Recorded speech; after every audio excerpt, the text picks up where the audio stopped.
السلام علیکم ورحمۃ اللہ وبرکاتہ۔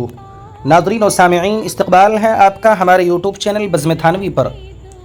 ناظرین، جب بھی ہم تاریخ دیوبند اور اکابرین امت کا ذکر سنتے ہیں تو خانقاہ امدادیہ تھانہ بھون اور حضرت حکیم الامت مولانا اشرف علی تھانوی رحمہ اللہ کا نام ایک روشن ستارے کی طرح چمکتا نظر آتا ہے۔ لیکن آج بہت سے لوگوں کے ذہنوں میں ایک سوال ابھرتا ہے، ایک بہت بڑا اعتراض اٹھایا جاتا ہے کہ تھانہ بھون خانقاہ میں اب کوئی بڑا کام یا بڑا مدرسہ کیوں نہیں ہے؟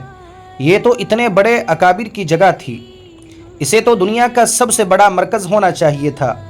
آج کی اس ویڈیو میں ہم اسی اعتراض کا ایسا تاریخی اور ایمان افروز جواب دیں گے جسے سن کر آپ ہمارے اکابر کی دور اندیشی، عاجزی اور للہیت کے قائل ہو جائیں گے۔ بدعات کا سدباب اور اکابرین کے احتیاط۔ اس راز کو سمجھنے کے لیے ہمیں پہلے اپنے اکابر کے مزاج کو سمجھنا ہوگا۔ بزرگان دین نے ہمیشہ اس بات کی فکر کی ہے کہ دین اپنی اصل شکل میں باقی رہے اور اس میں کوئی بدعت شامل نہ ہو۔ ایک مرتبہ کا واقعہ ہے کہ حضرت مولانا رشید احمد گنگوہی رحمہ اللہ جب پہلی مرتبہ حضرت مولانا محمد قاسم صاحب نانوتوی رحمہ اللہ کے مزار پر فاتحہ کے لیے تشریف لے گئے تو آپ نے دیکھا کہ مزار سے متصل کچھ اینٹیں رکھی ہوئی ہیں۔ آپ احاطے سے باہر ہی رک گئے اور پوچھا، یہ اینٹیں کیسی رکھی ہوئی ہیں؟ لوگوں نے جواب دیا، حضرت فاتحہ پڑھنے والوں کی سہولت کے لیے انہیں یہاں بچھا دیں گے۔ یہ سنتے ہی حضرت گنگوہی رحمہ اللہ کے چہرے کا رنگ بدل گیا۔ آپ نے فرمایا، جب تک ایک ایک اینٹ احاطے سے باہر نہیں ہو جائے گی میں اندر نہیں آؤں گا۔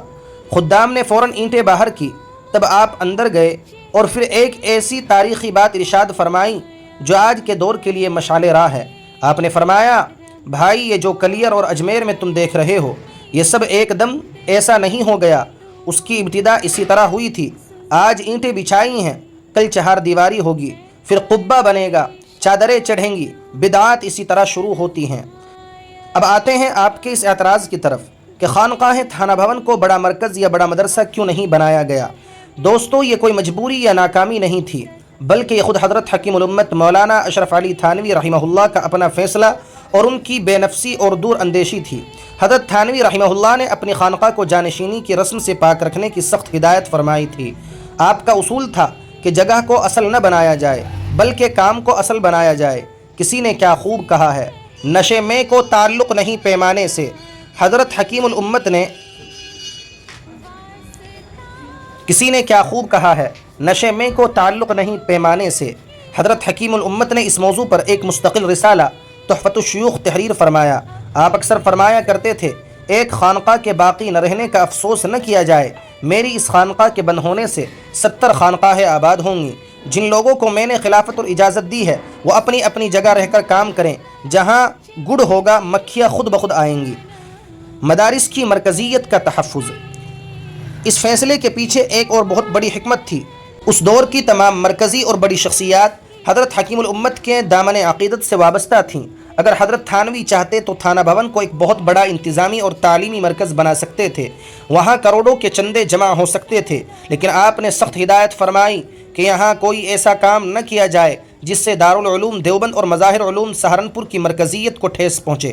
آپ فرماتے تھے کہ بڑی کتابیں پڑھانا اور بڑے بڑے چندے جمع کرنا یہ بڑے مدرسوں یعنی دیوبند اور سہارنپور کا حق ہے۔ حضرت تھانوی رحمہ اللہ مسلمانوں کے انتشار کا سب سے بڑا سبب مرکزیت کا فقدان سمجھتے تھے، اس لیے انہوں نے اپنی ذات یا اپنی خانقاہ کو الگ مرکز بنا کر مسلمانوں کی طاقت کو تقسیم کرنا پسند نہیں فرمایا، بلکہ پہلے سے موجود دینی مراکز کی مرکزیت کو غنیمت جانا اور ان کا تحفظ کیا۔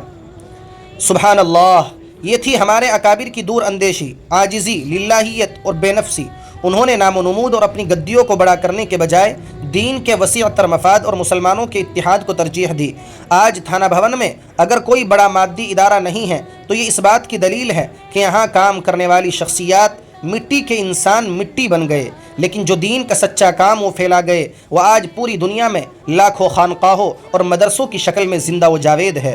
امید ہے آپ کو اس اعتراض کا تسلی بخش جواب مل گیا ہوگا۔ اگر ویڈیو پسند آئی ہو تو اسے لائک کریں، اپنے دوستوں کے ساتھ شیئر کریں اور ہمارے چینل کو سبسکرائب کرنا نہ بھولیں۔ اپنے خیالات کا اظہار کمنٹ سیکشن میں ضرور کریں۔ اللہ پاک ہمیں اپنے اکابر کے نقش قدم پر چلنے کی توفیق عطا فرمائے، آمین یا رب العالمین۔ ملتے ہیں اگلی ویڈیو میں انشاءاللہ، تب تک کے لیے اللہ حافظ۔ شکریہ، جزاکم اللہ خیرا و احسن الجزاء۔